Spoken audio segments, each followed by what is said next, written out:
Eden গার্ডেনে ইতিহাস গড়লেন সঞ্জু স্যামসন। বিশ্বকাপে টিকে থাকার লড়াইয়ে ১৯৬ রানের কঠিন লক্ষ্য সামনে, চারদিকে চাপ আর উত্তেজনা, কিন্তু সেই চাপকে শক্তিতে বদলে দিলেন স্যামসন।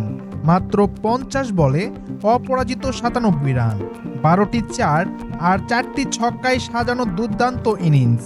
বল সীমানা ছুঁতেই হাঁটু গেড়ে বসে পড়েন তিনি, দুই হাত আকাশের দিকে তুলে স্রষ্টার কাছে কৃতজ্ঞতা জানান। গ্যালারিতে তখন উচ্ছ্বাসের ঢেউ।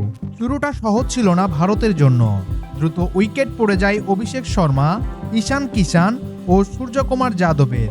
কিছু সময়ের জন্য ম্যাচে চাপে পড়ে ভারত, কিন্তু তিলক ভার্মাকে সঙ্গে নিয়ে স্যামসন গড়ে তোলেন ৪৬ রানের গুরুত্বপূর্ণ জুটি। এক ওভারে টানা ৪টি বাউন্ডারি মেরে ম্যাচ পুরোপুরি নিজেদের নিয়ন্ত্রণে নেন তারা। এর আগে ব্যাট করে ওয়েস্ট ইন্ডিজ তোলে ১৯৫ রান।